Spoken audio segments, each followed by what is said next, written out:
Damos los buenos días, la bienvenida a Freddy Ángel Castro, experto en sistema partidario, abogado de profesión, por supuesto, y una persona que hace opinión a través de los medios escritos, hace grandes y muy buenos análisis, y nosotros siempre le seguimos, Alexander. Así que, Freddy Ángel, gracias por acompañarnos en el día de hoy, por aceptar nuestra invitación por la mañana. Muchas gracias por la invitación y encantado de estar aquí. Bueno, le hemos invitado por el debate que se da en la sociedad en torno a la aprobación del proyecto de ley de partidos que tiene bajo sus hombros la responsabilidad de aprobar el Congreso de la República y en el que están involucrados los 26 partidos políticos existentes en la República Dominicana, pero se produce el debate por las posiciones encontradas entre los líderes del sistema, y me gustaría conocer la posición del experto, más que nada el experto hablando y analizando el tema de aprobarse una ley de partidos con padrón abierto, que a veces dicen que la gente no lo entiende, qué es lo que es padrón abierto. Explicar un poco qué es lo que está pasando con eso y qué usted puede apreciar con la aprobación de una cosa u otra, ya sea con padrón abierto o padrón cerrado.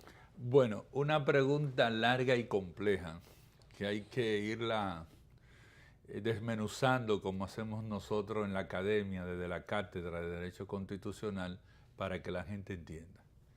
Y para que la gente entienda, como yo voy a utilizar un concepto un poquito complicado, yo quiero decirle que a partir de la Constitución del 2010, las cosas pueden mirarse como antes de Cristo y después de Cristo. ¿Qué es después de Cristo? En términos constitucionales, después de Cristo significa que la Constitución del 2010 nos introdujo en la llamada corriente del neoconstitucionalismo. ¿Qué es el neoconstitucionalismo? El neoconstitucionalismo no es más que la expresión de la interpretación y alcance de la Constitución desde el punto de vista de la argumentación jurídica, de lo que la Constitución nos plantea y que deja a los jueces constitucionales el último estadio, el último nivel de cierre del tema.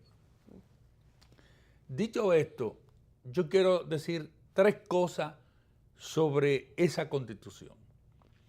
Primero, que esa Constitución institucionalizó los partidos políticos como organizaciones de derecho público. Por lo tanto, antes del 2010, los partidos políticos eran como una especie de ONG privada. Ya no. Entidades sociales. Entidades sociales con proyectos políticos. Ya no. ¿Por qué no? Primero, porque el artículo 216 de la Constitución así lo establece. Segundo, porque en el ámbito de la Junta Central Electoral, que está regida por una ley orgánica, o sea, una ley fuerte, no una ley de simple aprobación, en el mandato cuarto del párrafo que instituye la Junta Central Electoral dice que la Junta Central Electoral tiene la responsabilidad de la organización, de la transparencia y de la equidad de los procesos. Es decir, la Junta tiene que velar porque a todos los partidos políticos que participan en el proceso político se le trate con la misma equidad, o sea, con la misma justicia, con la misma transparencia y con la misma información. Y tercero, el Tribunal Superior Electoral, que es quien dirime los conflictos al interior de los partidos y entre partidos. Con esos tres elementos, nosotros podemos hablar del neoconstitucionalismo que rige la vida de los partidos políticos en la República Dominicana y que son ahora mismo el pilar, el sostén del constitucionalismo dominicano. Por lo tanto, lo primero que yo les quiero decir a quienes promueven una decisión, un proyecto partidario en contra de la decisión de la Suprema Corte de Justicia, es que eso es irrevisable, porque la propia Constitución dice que se la lean bien, que los principios de la Constitución son inherentes a las condiciones de los partidos políticos. Es decir, que no se queda solamente en ese amplio margen de interpretación, sino que le dicen, miren, no solamente ustedes tienen que cumplir con el principio de democracia, con el principio de equidad, con el principio de transparencia, no, ustedes tienen que cumplir también con todo lo que es pertinente. La Constitución habla de sujeción a los principios de la Constitución.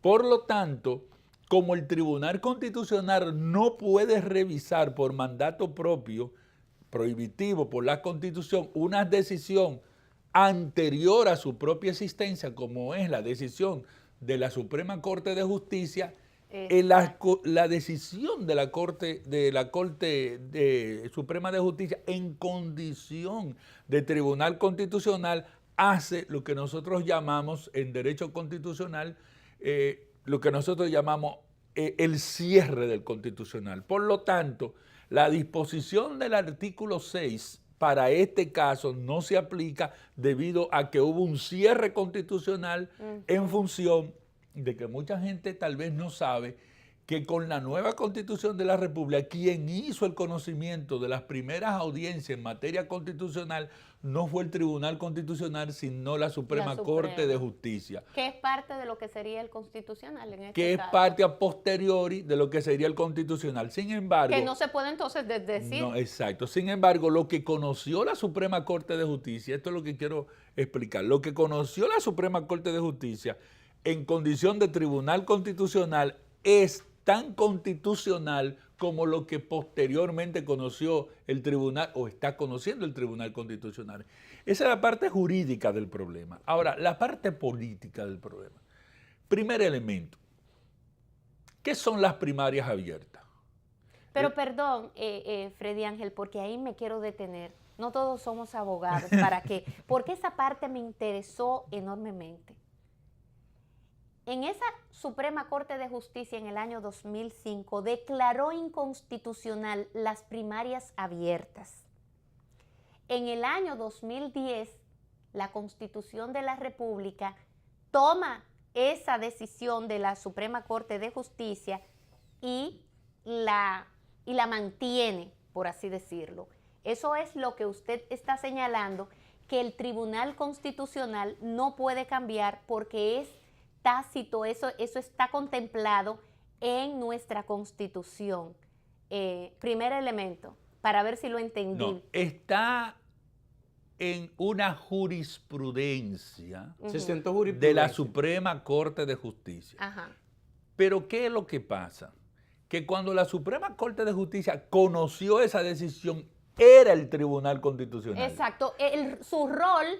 El rol fungido por esa Suprema, en ese momento que no existía Tribunal Constitucional, era la Suprema. Sí, porque es bueno decir lo siguiente.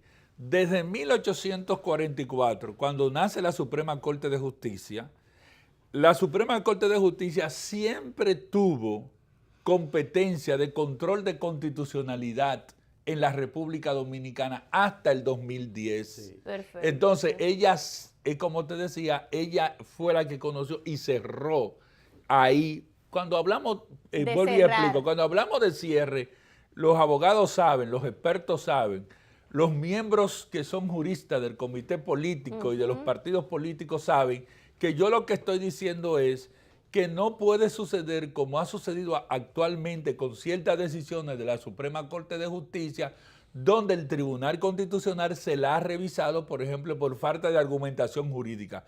Eso es posible en el marco exacto de que a partir del 2010, es decir, la Constitución del 2010 le permitió al Tribunal Constitucional abrogarse las competencias del Tribunal de Fondo y le quitó a la Suprema Corte de Justicia las competencias en materia constitucional. Entonces, ahí hay un cierre. Sí. 2010, con la Constitución del 2010, nosotros cerramos esa competencia de la Suprema Corte de Justicia y cerramos también el hecho de que ya la Suprema Corte de Justicia no es la última instancia para conocer de las decisiones cuando se tratan de violación a la Constitución, sino que lo es el Tribunal Constitucional. Aunque entonces sabido que en el momento en que esa Suprema Corte de Justicia, que fungía como Tribunal Constitucional, toma esa decisión, ahí se cierra cuando ellos dicen que es inconstitucional unas primarias abiertas,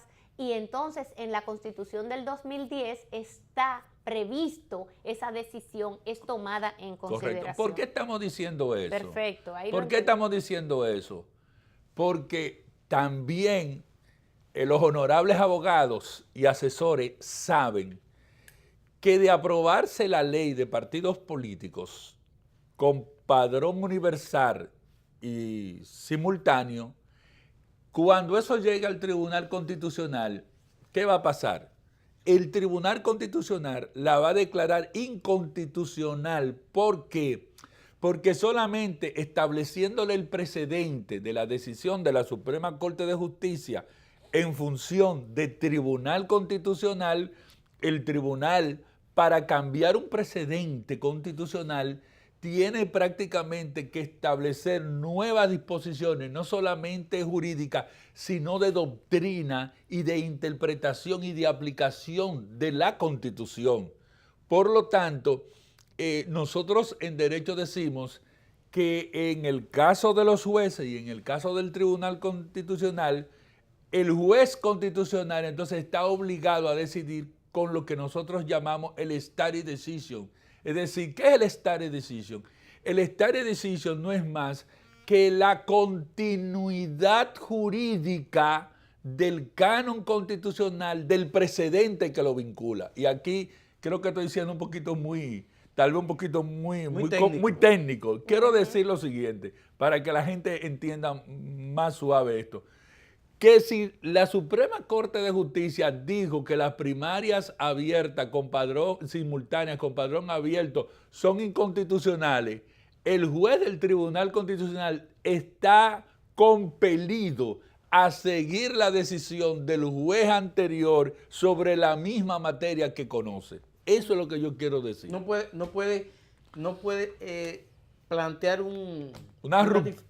Ajá, no puede. No puede plantear una ruptura con el orden constitucional, al menos que el Tribunal Constitucional cambie el precedente constitucional, y para cambiar el precedente constitucional, el Tribunal Constitucional tendría que argumentar jurídicamente el por qué varía el precedente constitucional, lo cual es muy delicado, muy complejo, porque las condiciones que se expresaron en aquella decisión de la sentencia del Tribunal de la Corte Suprema son las mismas condiciones que están operando al día de hoy en la República Dominicana. Por ejemplo, no estamos en un país que ha cambiado su sistema político para decir, bueno, esto es un Estado confederado, o no estamos en un país donde no hemos cambiado a las autonomías municipales, donde ya el Distrito Nacional tiene un gobernador, un presupuesto autónomo que no se rige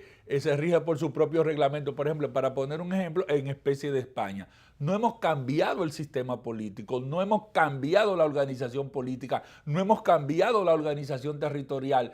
En consecuencia, al no haber un cambio constitucional, porque se requeriría también un cambio constitucional para esto, se requeriría, por ejemplo, eliminar los diputados del exterior o eliminar ciertas instituciones. Como eso no está precedido por un cambio del sistema político que ameritaría un cambio de la Constitución, entonces el Tribunal Constitucional no tendría los elementos jurídicos, filosóficos y doctrinales para hacer el cambio del precedente. Usted dice, escúchame un momento, Lindsay.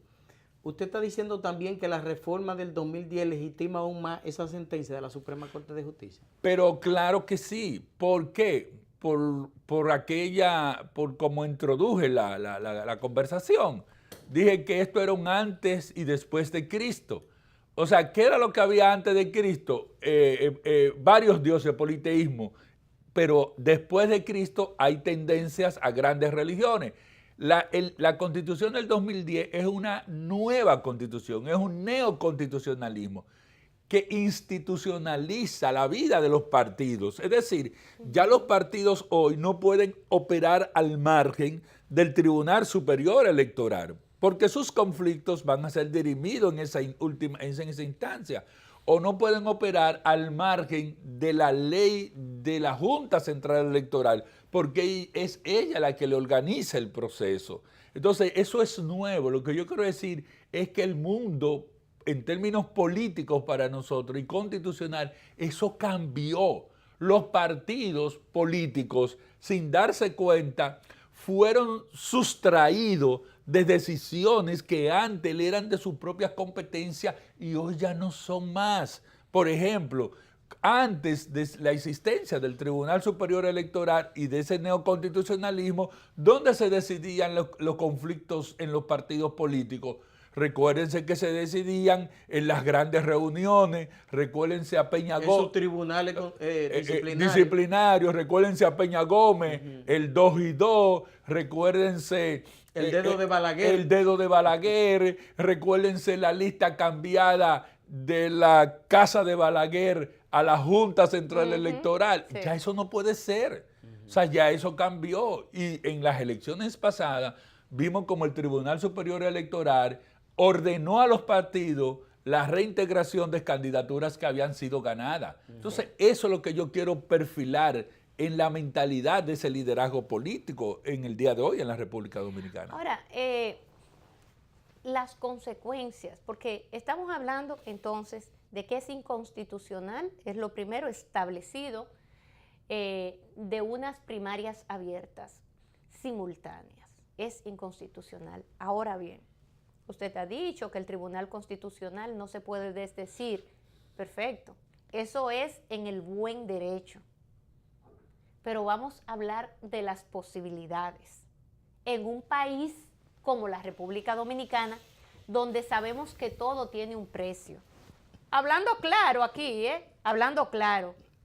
Aquí se sabe muy bien cómo las voluntades se pueden comprar y cómo una posición de cualquier líder, entre comillas, o sea, cualquier persona de la vida pública, prestador de servicio público, hoy dice una cosa y mañana se desdice.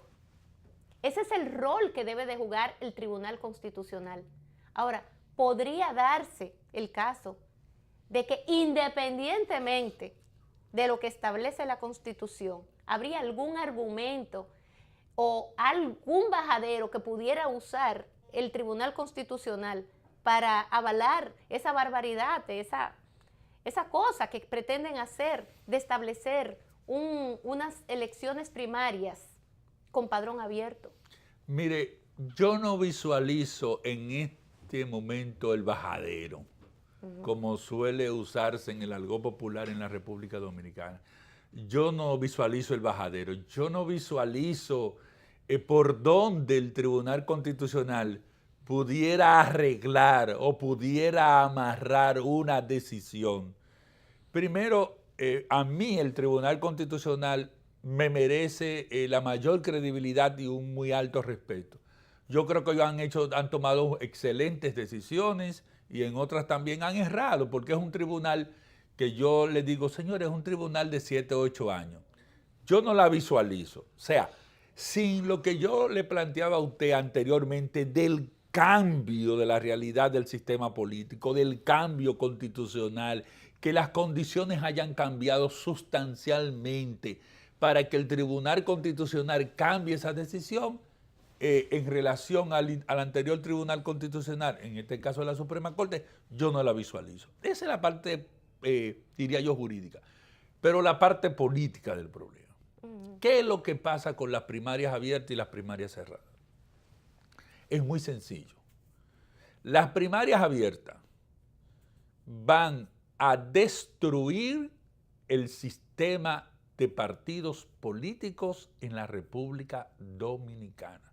O sea, esto no se trata de PLD, de PRD, de PRM, de Partido Reformista, de Alianza País. No, es que van a destruir el sistema político en la República Dominicana. ¿Por qué razón? O sea, ¿cómo lo explica? ¿Por qué? Porque las primarias abiertas... Entiéndase usando el padrón de la Junta Central Electoral. Las primarias abiertas, utilizando el padrón de la Junta Central Electoral. O sea, los 7 y tantos millones de votantes. Déjeme ir para allá, que yo voy para allá, no apure. Allá no. La dirigencia política no está tomando en cuenta un aspecto constitucional. Que cuando eso suceda, el mismo Tribunal Constitucional le va a decir, a mí no me metan en lío, fueron ustedes. Hay un principio, que es un principio de derecho fundamental. Es el principio de elegir y ser elegido. Si yo puedo elegirte a ti como presidenta, candidata presidencial, a mí también se me tiene que dar obligatoriamente la oportunidad de ser candidato presidencial. Yo lo quiero decir. Si nosotros ahora formamos el Partido Socialista del siglo 30, que eso no existe, y nosotros tenemos un padrón de 1000 gente, o utilizamos el padrón de la Junta Central Electoral. Si Patricia, que es mi hija, vota y no es militante de nadie, si Patricia, que es mi hija, vota en esas elecciones, Patricia tiene el derecho de que ella le elijan presidente. ¿Por qué? Porque hay un mandato constitucional que dice que elegir y ser elegido es un derecho fundamental. Y los derechos fundamentales sí son difíciles, porque son derechos jus cogens. Es lo que nosotros le decimos a los maestrantes del estudio constitucional que tenemos, son derechos fuertes. Entonces, si los partidos políticos abren el padrón, hacen elecciones con la Junta Central Electoral, yo me puedo presentar con mi álgana o con mi transferencia tecnológica y montar una candidatura en ese partido político y no hay posibilidad de quitarme. Ejemplo, caso Donald Trump. ¿Qué es lo que te permiten las primarias abiertas? Que un outsider, es decir, que un extrapartido te alcance la presidencia del partido y entonces ese outsider primero desconoce la militancia histórica.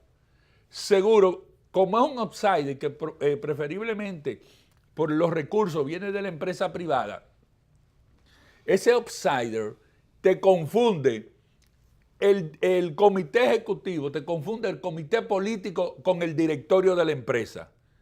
Y tercero, ese outsider no se debe a los valores y principios de los partidos, sino se debe a lo que yo llamo la subsunción. ¿Qué es la subsunción? O sea, él suplanta su interés particular por el interés general. Este es un nuevo fenómeno que yo lo tipifico como la econopolítica.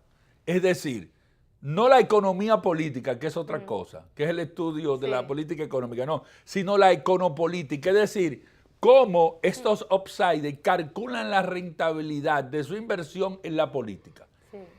Esa dirigencia política,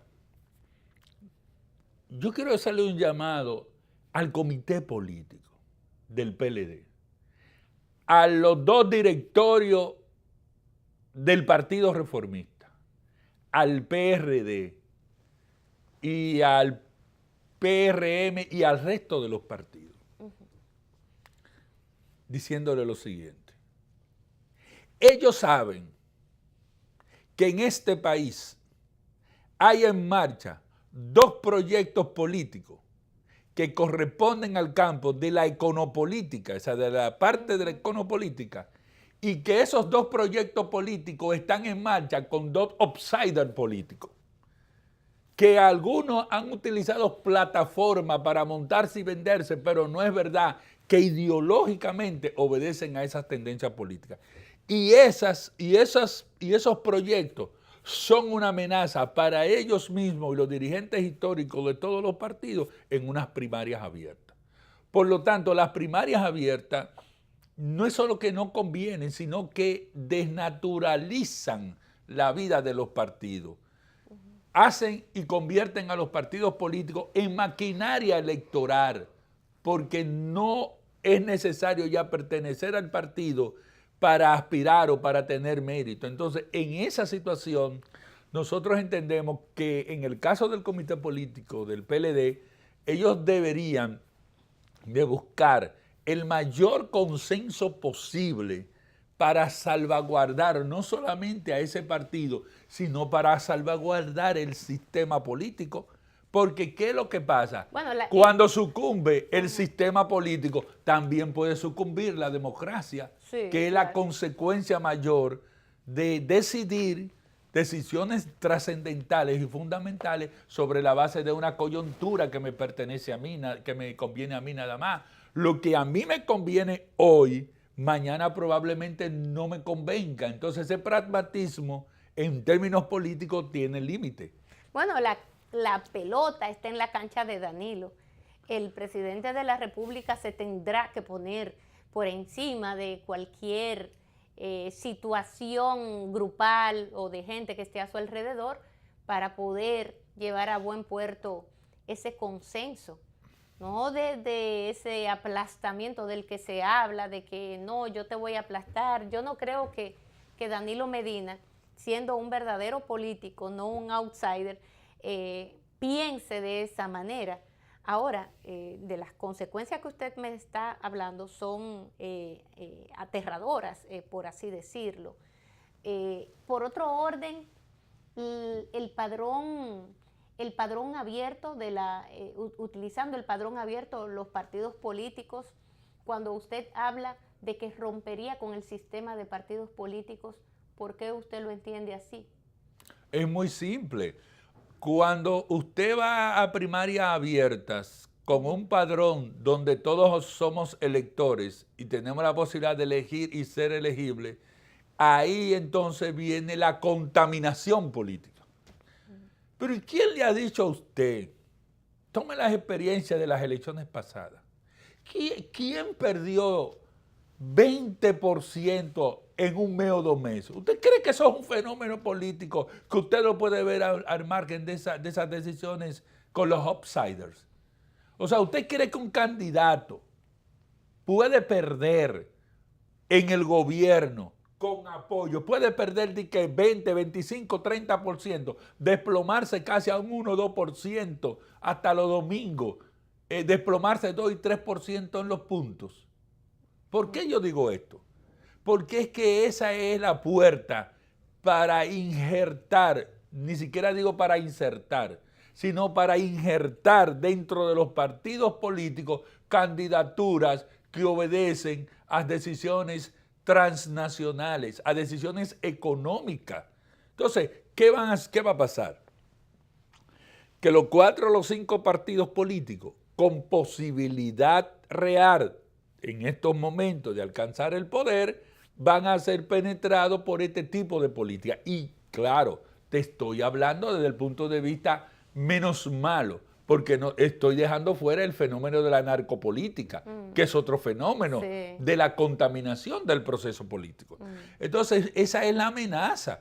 ¿O usted cree que Donald Trump en Estados Unidos está siguiendo los valores del Partido Demócrata? No, está siguiendo una agenda programática. Del republicano en este caso. Sí, pero ni siquiera tampoco la propia agenda republicana, porque él te toma la agenda republicana en función de pinzas. La agenda republicana es una agenda mucho más amplia, pero en el caso, por ejemplo, de los partidos políticos en la República Dominicana, el otro problema es que no tienen una construcción ideológicamente fuerte. Ahora, Freddy Ángel, el tiempo se nos agota, pero uno de los argumentos que han utilizado aquellos que entienden que debe ser con padrón abierto es de que no, pero que nadie va a hacer mella a los partidos porque va a ser el mismo día y así cada quien va a votar. O sea, esa simplicidad, y con esa simplicidad se despachan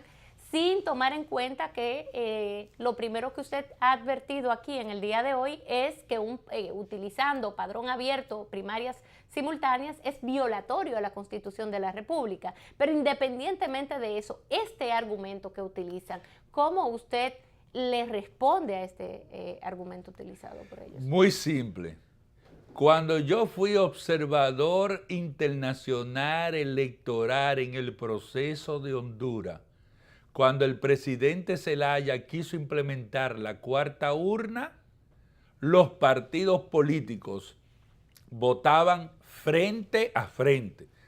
Es decir, la gente de los liceos, de donde operan la mayoría de los colegios, los liceos tienen pabellones. Un pabellón que está aquí y el otro pabellón que está aquí. ¿Cómo se contamina? Muy simple.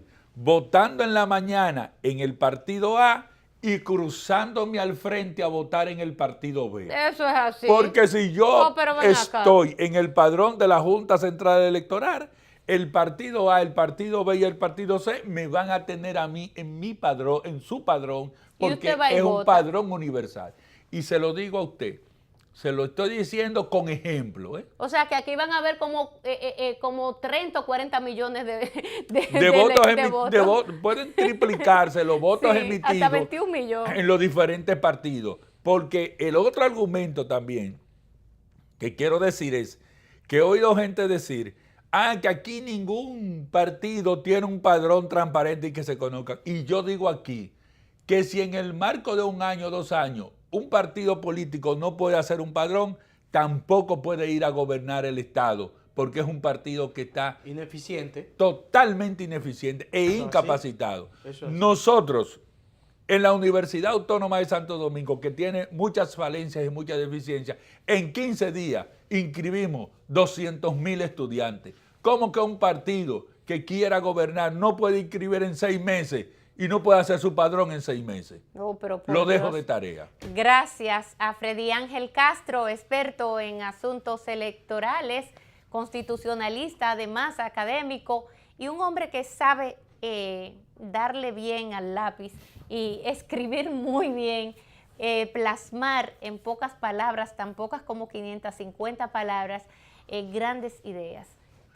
Ese es Juan Freddy Castro, así que yo definitivamente que en otras oportunidades lo voy a tener ahí en la lista para invitarlo y que sea parte también de las reflexiones que nosotros tenemos el compromiso de hacer para que ustedes al final se formen su propio juicio, que es lo importante. Alexander, hoy es martes, Un gran placer. estamos a Y muy 12 productivo porque de septiembre y apenas inicia el día. Así que yo le deseo a usted que pase un feliz día. Un feliz resto del día. Buenos días a todos ustedes también.